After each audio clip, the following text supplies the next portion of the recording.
하나님 말씀 베드로 후서 1장 12절로 21절 말씀입니다. 베드로 후서 1장 12절로 21절 말씀 우리 교독해 보겠습니다. 그러므로 너희가 이것을 알고 이미 있는 진리에 서 있으나 내가 항상 너희에게 생각나게 하려 하노라.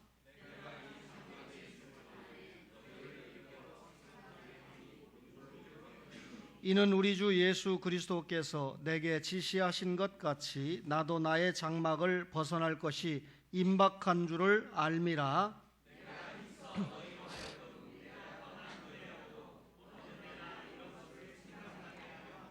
우리 주 예수 그리스도의 능력과 강림하심을 너희에게 알게 한 것이 교묘히 만든 이야기를 따른 것이 아니요 우리는 그의 크신 위엄을 친히 본 자라.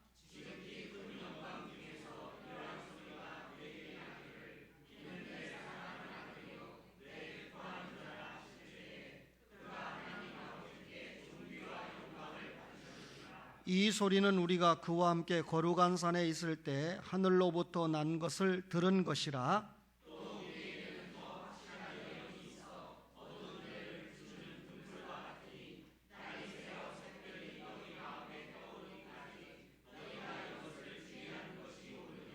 먼저 알 것은 성경의 모든 예언은 사사로이 풀 것이 아니니 예언은 언제든지 사람의 뜻으로 낸 것이 아니요 오직 성령의 감동하심을 받은 사람들이 하나님께 받아 말한 것임이라. 아멘.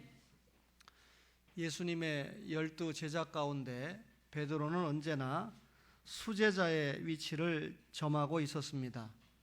예수님의 12 제자 가운데 성경을 기록하는데 동참한 사람은 베드로, 마태, 그리고 요한 세 사람입니다. 이 베드로가 오늘 읽었던 베드로 후서 그리고 그 앞에 있던 베드로 전서를 기록을 했는데 이 성경은 당시에 터키 지방을 중심으로 한 소아시아 서쪽과 북쪽 이 로마의 5지방에 흩어져 있는 핍박받는 성도들에게 보낸 편지입니다. 베드로 전서는 믿음을 지키다가 핍박과 고통을 받으면서 흩어진 나그네들에게 보낸 위로의 편지가 베드로 전서입니다. 말하자면 어려운 중에도 하나님의 은혜 안에 굳건하게 서야 된다라고 하는 위로를 준 성경이 베드로 전서입니다. 베드로 후서는 거짓 교사들을 경계하면서 예수 그리스도를 아는 지식에 자라가야 된다. 예수님을 아는 지식이 자라가야 이단과의 전쟁에서 승리할 수 있다라고 하는 것을 교훈하고 있는 성경이 베드로 후서입니다. 베드로 전서와 베드로 후서를 받는 발신자는 베드로지만 수신자는 각각 1장 1절에 기록을 했는데 베드로 전서는 흩어진 나그네가 수신자고 베드로 후서는 보배로운 믿음을 가진 성도들이 수신자로 기록이 되고 있습니다. 다시 한번 말씀드리면 베드로 전서는 외부로부터 받는 박해 때문에 위로와 소망을 주고 있는 서신이라고 한다면 베드로 후서는 내부로부터 일어난 거짓 선지자들을 경계하는 그런 뜻으로 보낸 편지가 되겠습니다.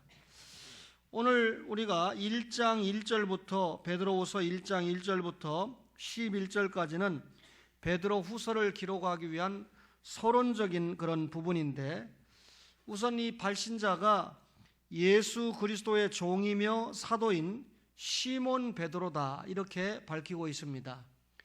이 당시는 로마 시대였기 때문에 노예들이 성행했죠. 너희들이 이 로마 시대 때 노예로 살아가는 사람이 많은 것처럼 나도 예수 그리스도의 종이다 동질감을 가지고 접근하고 있습니다. 뿐만 아니라 나는 사도다 예수님께 직접 보냄을 받은 종이다 라고 하는 걸 강조하고 있죠. 시몬이라고 하는 말은 이 베드로가 되기 전에 유대의 헬라식 발음 쉐몬이라고 하는 이름에서 시몬이 나왔는데 순종이라고 하는 이름을 가지고 있습니다. 베드로는 주님의 부름을 받고 주님 앞에 순종하는 삶을 살지 않았습니까? 그러다가 가이사라 빌립보에서 신앙 고백을 잘 한 후에 예수님께서 아람식 이름인 게바, 이 시몬 베드로라고 하는 뜻은 반석이라고 하는 뜻이죠. 따라서 베드로가 완벽하지는 않았지만 주님을 따라온 이후에 여러 가지 면에서 수사도적인 입장에서 사명을 감당한 것을 우리가 잘 알 수 있습니다. 예수님 부활 승천하신 후에 성령 충만을 받고 불덩어리 설교를 해서 3,000명이 세례를 받고 예루살렘 교회가 세워졌죠. 뿐만 아니라 아나니아와 삽비라가 성령을 속였을 때 단호하게 권징을 시행함으로 교회의 권위를 세웠던 사람이 베드로입니다. 사마리아 전도에도 함께했고 또 이 다비다를 기도하면서 살린 일로 말미암아 주님의 종으로서의 권위를 드러냈을 뿐만 아니라 유명한 이방인 고넬료를 만나서 사마리아 지방에 교회를 세우는, 용서하세요, 가이사라 지방에 교회를 세우는 일에도 베드로가 사용을 받았습니다. 믿음으로 말미암아 구원받느냐, 행함으로 말미암아 구원받느냐 문제가 마찰이 있었을 때 사도행전 15장에 보면 예루살렘 총회에서 믿음으로 말미암아 구원받는다는 것을 확실하게 세우는데도 일조했던 종이 베드로입니다. 여러분, 오늘 이 베드로는 예수 믿고 사는 성도들이 구원받은 것에서 만족하는 것을 원하지 않았습니다. 예수 믿고 구원받았으면 성화적인 삶을 살아야 된다. 베드로가 성화를 강조한 내면에는 이 성경을 보니까 성도가 구원받고 성화적인 삶을 살아야 되는 근거는 그리스도의 신비한 능력과 생명을 받았기 때문에 구원받은 데서 만족하지 말고 자라가야 된다. 뿐만 아니라 그리스도의 영광과 덕으로 된 소명의 지식을 가지고 있기 때문에 그리스도께서 나를 왜 불렀는가를 안다면 구원받는 데서 만족하지 않고 신앙이 자라가면서 하나님의 일을 감당해야 된다, 그 말이죠. 말하자면 하나님의 형상을 회복해야 된다. 하나님께서 인간을 지은 본래의 목적을 회복해야 된다라고 하는 것을 강조하기 위해서 너는 신앙의 답보 상태에 있으면 안 된다. 신앙이 전진해야 된다. 앞으로 나아가야 된다. 이것을 강조하고 교훈하기 위해서 이 성경을 기록을 했습니다.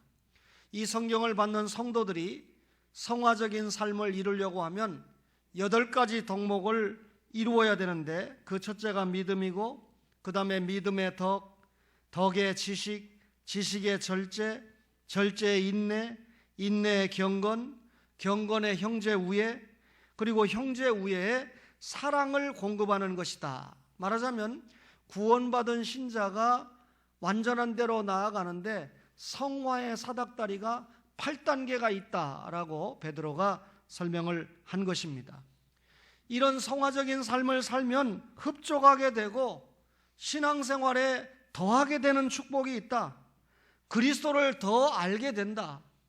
반대로 성화적인 삶을 살지 못하면 영적으로 맹인의 삶을 살 수밖에 없을 뿐만 아니라 구속의 은총을 망각한 자의 삶을 살아갈 수밖에 없다라고 강조를 합니다. 구원받은 우리가 실족하지 않으려면 성화적 삶을 살아야 된다, 그 말이죠. 중세 천주교회가 1000년 동안 기독교회를 왜곡시켜 놨을 때 마르틴 루터와 칼빈이 교회 개혁을 일으키게 됩니다. 그때 마르틴 루터는 칭의론을 강조했습니다.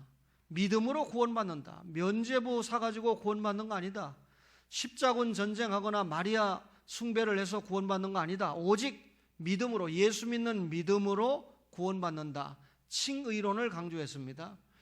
그런데 교회개혁을 완성한 칼빈은 성화론을 강조했습니다. 칼빈이 성화론을 하도 강조하니까 조금 무식한 사람들이 칼빈은 믿음으로 구원받는 걸 약화시켰다 이야기하는데 그렇지 않고요. 예수 믿는 믿음으로 구원받는다는 건 당연한 거라는 거예요. 예수 믿는 믿음으로 구원받은 신자가 거기서 멈추면 안 되고 생활하는 믿음, 성화적 진보를 통해서 하나님이 원하시는 일을 감당해야 된다라고 하는 차원 높은 이론을, 원리를 완성시킨 사람이 칼빈이다, 그 말입니다. 오늘 여러분과 저가 한국교회 성도들이 교회 나가서 예수 믿으면 구원받는다, 천당 간다, 이것만 생각하고 거기서 끝을 냅니다. 그런데 절대 그렇지 않다는 거죠. 예수 믿고 구원받는 성도는 오늘 베드로가 서론적인 권면에서 강조한 것처럼 성화의 8개의 사닥다리를 통과하면서 하나님의 마음에 합한 성화 생활, 그리고 사명을 감당하는 생활이 보여져야 된다라고 강조하고 있는 것입니다. 이런 말씀을 주면서 베드로가 자신이 체험적인 권면을 한 것을 말씀하는데, 이 베드로가 쓰는 편지를 받고 있는 성도들에게 진리 안에 굳게 서라. 그러면 이 수신자들이 진리 안에 굳게 서는 방법을 알려주기 위해서 사도의 체험적인 권면과 더 확실한 예언 계시를 소개하고 있습니다. 이 권면을 받고 있는 대상이 누굽니까?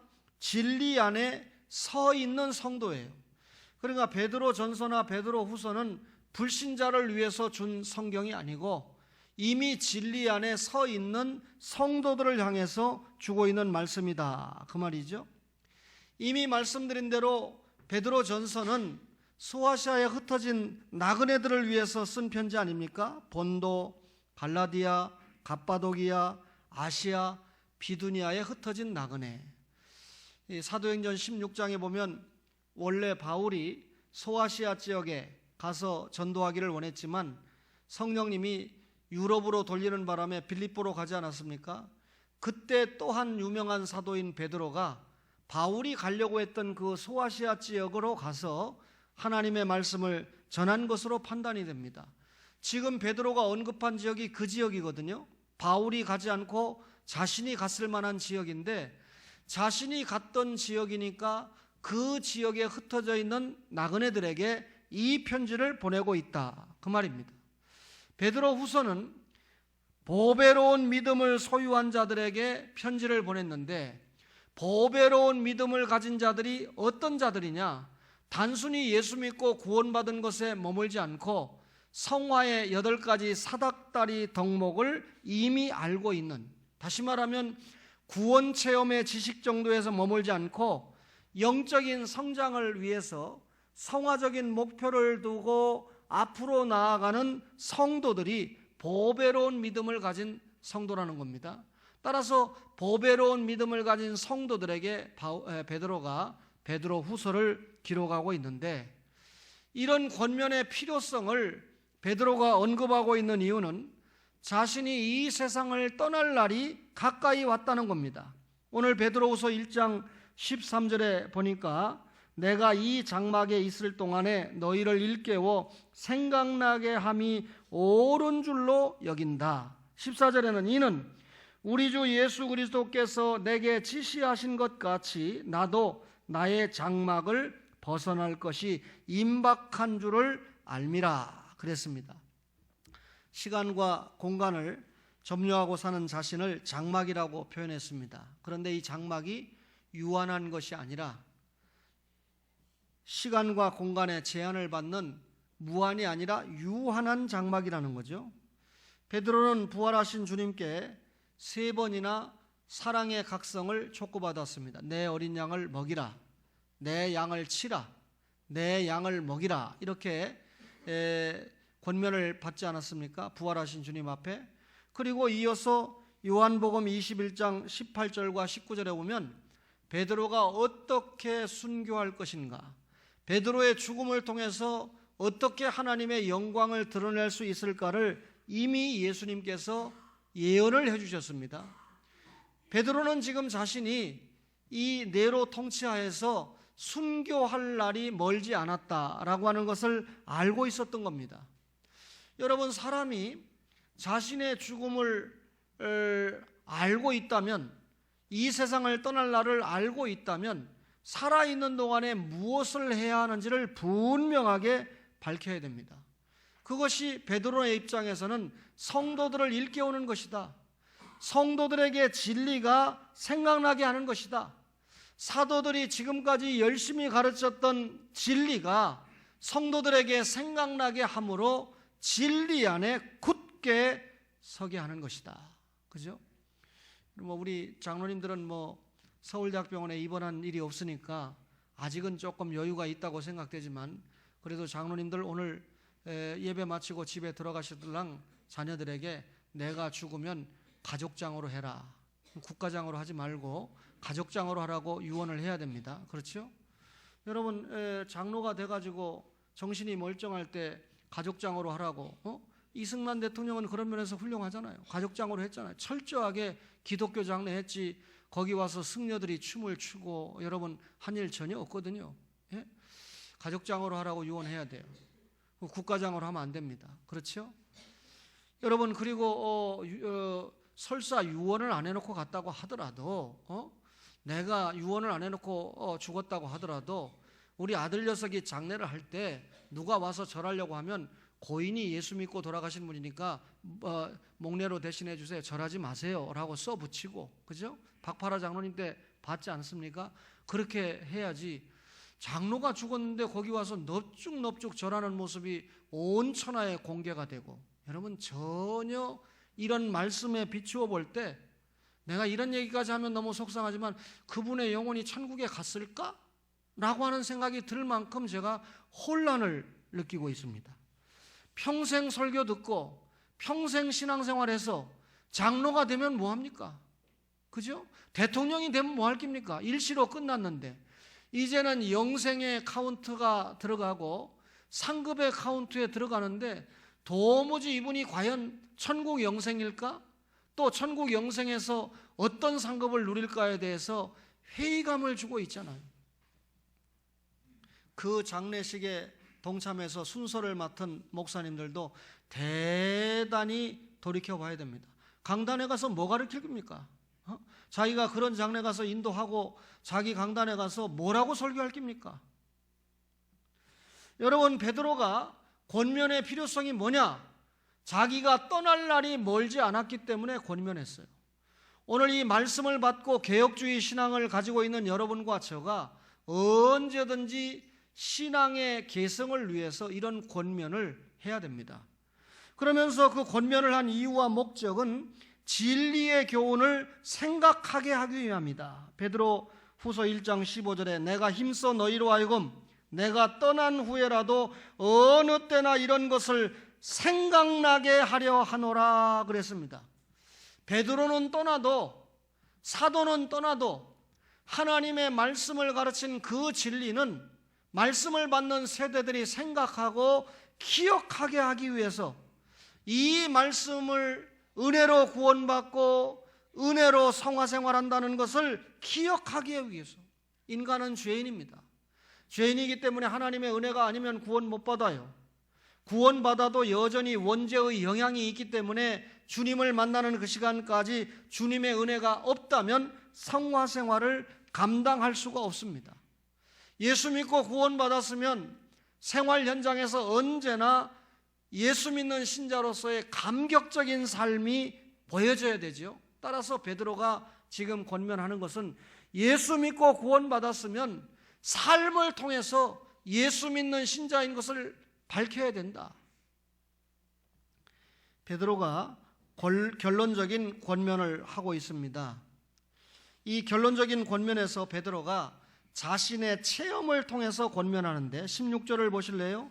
우리 주 예수 그리스도의 능력과 강림하심을 너희에게 알게 한 것이 교묘히 만든 이야기를 따른 것이 아니요 우리는 그의 크신 위엄을 친히 본 자라 그랬습니다. 베드로가요 더 확실한 예언을 강조하기 전에 먼저 자신이 받은 체험을 간증하고 있습니다. 자신이 예수 그리스도의 위엄을 친히 목격했다 그렇게 말하죠. 자기가 예수님을 눈으로 본 거, 3년 동안 따라다니며 예수님을 눈으로 보고 말씀 듣고 또 예수님의 신비한 능력을 체험으로 접했던 사람이 베드로 아닙니까? 그러니까 자신이 눈으로 보고 귀로 듣고 한 목격담을 이야기하는 것이지 지어낸 이야기가 아니다 그 말입니다. 자기가 하는 말은 인간들이 만들어낸 이야기가 아니다. 이 파루시아라고 하는 이 강림은요, 예수님이 초림할 때 또 예수님의 재림 때 같이 사용한 말입니다. 똑같은 파루시아라고 하는 단어인데, 따라서 구약에는 예수님이 초림한다고, 파루시아를 쓸 때는 예수님의 초림과 강림을 동시에 얘기하는 거죠. 베드로가 이야기할 때는 이미 예수님이 초림하셨기 때문에 파루시아라는 단어를 쓸 때 예수님의 재림을 설명하는 거 아니겠습니까? 근데 베드로가 이야기하기를 변화산에서 자신이 예수님을 직접 봤다는 거예요. 거기 보니까 16절에 17절에 지극히 큰 영광 중에서 이러한 소리가 그에게 나기를 이는 내 사랑하는 아들이요 내 기뻐하는 자다.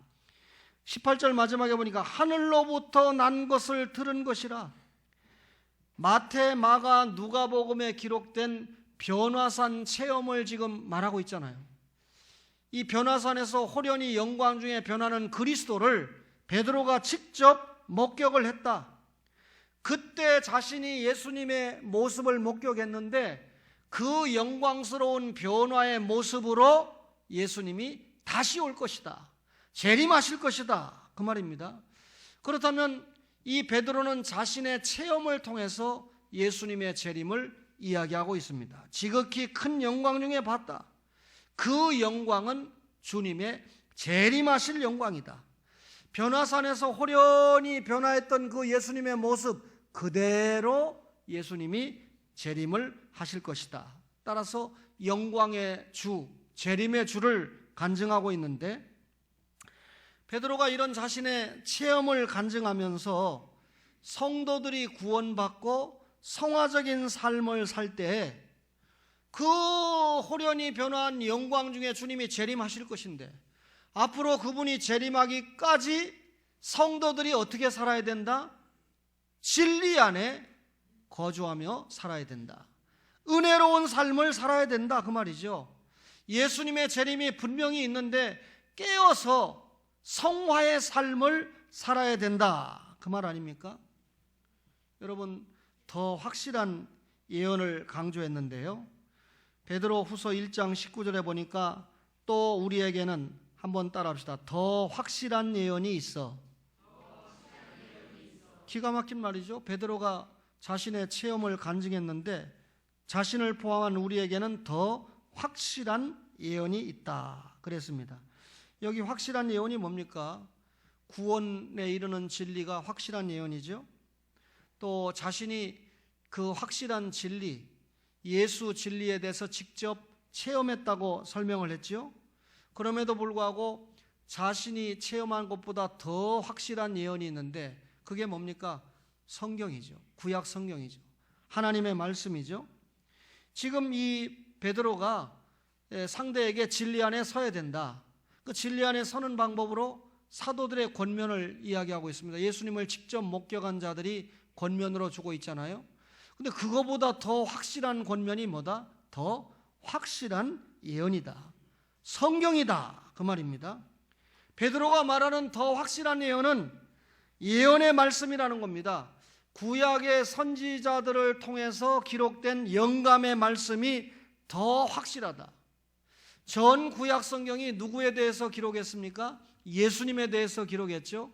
여자의 후손부터 말라기의 공의로운 해까지 전부 예수님에 대한 이야기 아닙니까?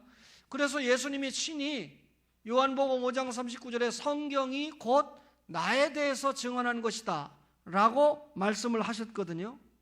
그런데 베드로는 구약 성경에서 오신다라고 하는 예수님이 오셨어요.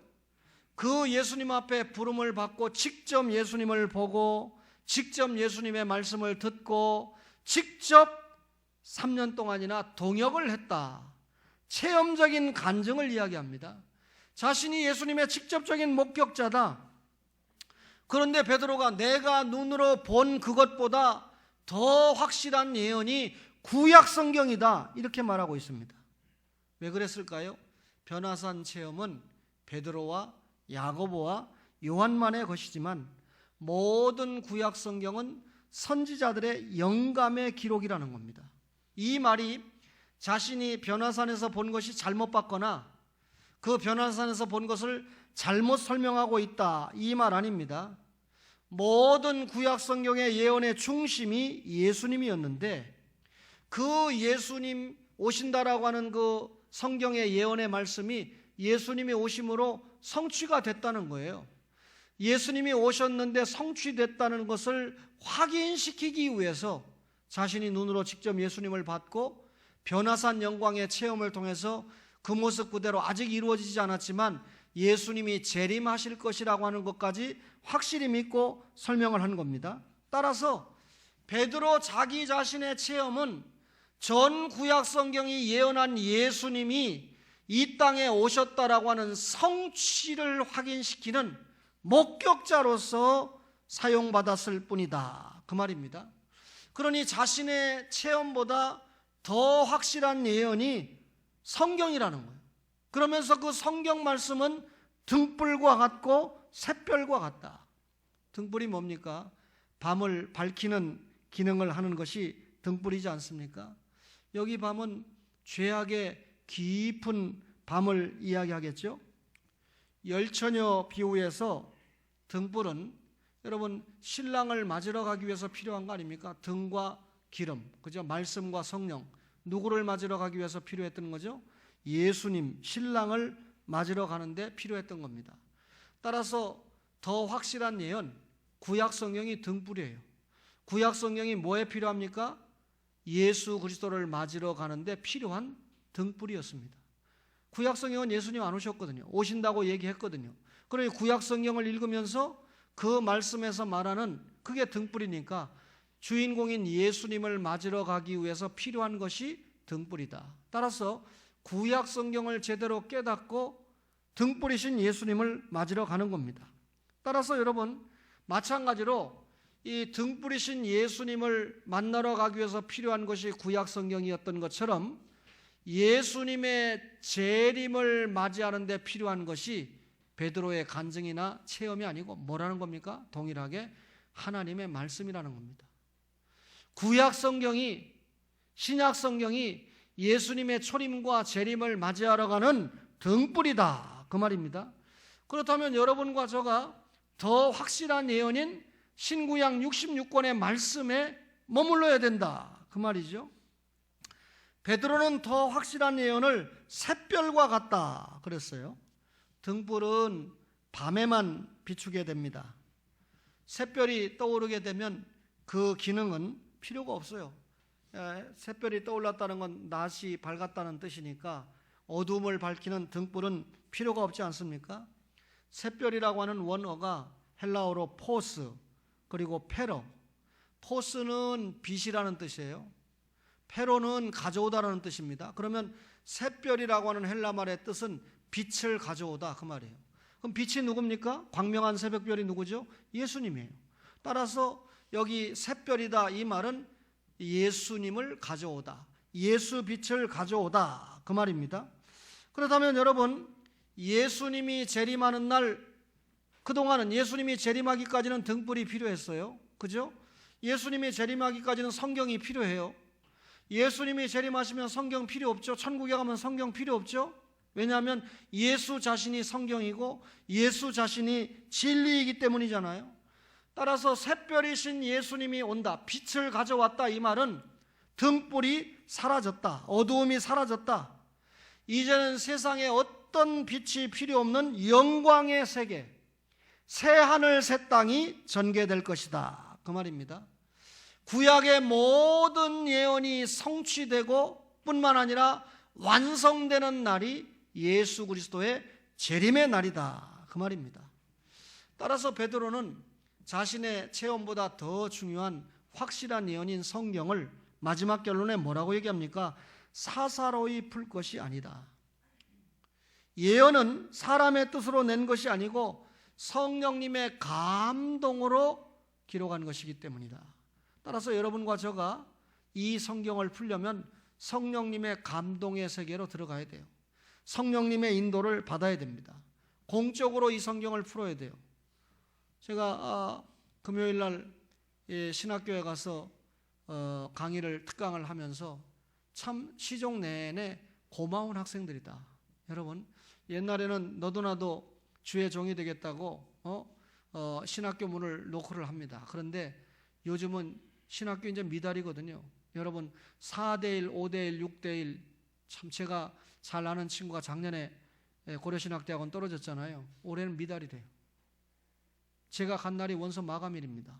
오후니까 고려신학대학원이 그 정도면 다른 데는 말할 필요가 없어요. 여러분 그래도 아직까지는 한국에서 고려신학대학원 하면 개혁주의 학교다라고 하는데 알아주고 있는 학교입니다. 그런데 이제 학생들이 안 와요. 앞으로 목사 되겠다는 사람들이 점점 줄어들고 있습니다. 그런 상황에서 목사 되겠다고 앉아 있고 또 제 앞에 앉아 있는 분들은 다 국내 유수한 대학을 졸업한 친구들 아닙니까? 대학 졸업하고 MDB 공부하겠다고 앉아 있는 친구들 아닙니까? 참 고마운 학생들이다. 주의 복음을 증거하겠다고 앉아 있는 학생들 참 대단하다 하는 그런 마음을 가지고 제가 강의를 했습니다. 그들이 신학교에서 하나님의 말씀을 사사로이 풀지 않고 하나님이 성령님이 이 말씀을 기록할 때 원뜻대로 해석하기 위한 방법을 배우는 것 아닙니까? 이 말씀을 잘못 해석하니까 천주교는요 성직자만 천주교 말씀을 해석할 수 있다. 사실은 성직자만 해석을 한다고 말한 이유가 뭡니까? 신구약 66권을 천주교 신자들이 정확하게 깨달으면 천주교는 반석 위에 세운 교회가 아니라 사탄 위에 세운 교회라는 걸 알려지게 되니까. 여러분 천주교가 아직도 강조하고 있는 마리아 숭배라든지 과거 면죄부 판매라든지 성상 숭배라든지 시성식 이런 거 전부 성경에 없는 일들만 골라서 하지 않습니까? 심지어 10계명에서 2계명은 빼버리지 않았어요? 우상을 만들어 섬기지 말라. 그러니까 여러분 성도들이 성경을 바로 알으면 잘못됐다는 거 다 공개가 되거든요. 그래서 한때 나의 성경을 금서 목록에다 집어넣지 않았습니까? 또 성경을 신부들만 읽을 수 있는 라틴어로만 번역을 해서 읽게 하지 않았습니까? 성도들은 전혀 성경을 라틴어로 되어 있으니까 읽을 수도 없는 그런 시대를 통과하게 했습니다. 여러분 저는 성직자 아닙니다. 저는 교역자입니다. 목사입니다. 여러분 우리가 성직자라고 말할 때 천주교는 신부들을 성직자라고 국한시키지만 우리 기독교는 여러분 모두가 성직자입니다. 장로가 성직이에요. 권사와 집사가 성스러운 직분입니다. 따라서 여러분과 저는 모두 다 개인의 신앙 양심에 의해서 성령님의 감동을 통해서 성경을 깨달을 수 있습니다. 그런데 여러분 이 성경을 성령의 감동을 통해서 깨닫지 않고 자기 멋대로 깨달아서 여기 보면 이렇게 해석하고 저기 보면 저렇게 해석하는 게 이단들의 특징이죠. 여러분 베드로가 예수님을 직접 눈으로 본 거 아닙니까? 직접 예수님의 말씀을 들은 거 아닙니까? 그러니 자기가 받은 것을 간증으로 내놓을 때 체험적인 간증으로 내놓을 때 잘못된 거 아니거든요. 성경이 예수님에 관한 말씀이니까. 그럼에도 불구하고 자신이 목격한 간증보다 더 확실한 것 성경을 들고 나오지 않습니까? 예수님의 수제자인 베드로도 이런 모습을 취하는데 지금 한국교회 여러분 조금 성도들이 모이거나 권위가 주어진 사람들이 마치 자기가 특별한 계시를 깨달은 것처럼 자신의 일상생활을 통해서 간증을 내놓고 그 간증에 열광하는 성도들을 양산하면서 한국교회가 더 확실한 예언을 버렸기 때문에 저급화되고 세속화되는 거 아닙니까? 왜 방언만 강조합니까? 여러분 굳이 진리를 강조한다면 방언은 가장 마지막에 가르쳐야 될 하급한 은사에 불과한데 마치 방언을 통해서 모든 것이 되는 것처럼 되니까 한국교회가 점점점 약화되는 겁니다. 생활이 없는 교회로 약화되는 겁니다. 더 확실한 예언을 무시하고 성도 개개인이 받은 체험적인 간증을 중요시합니다.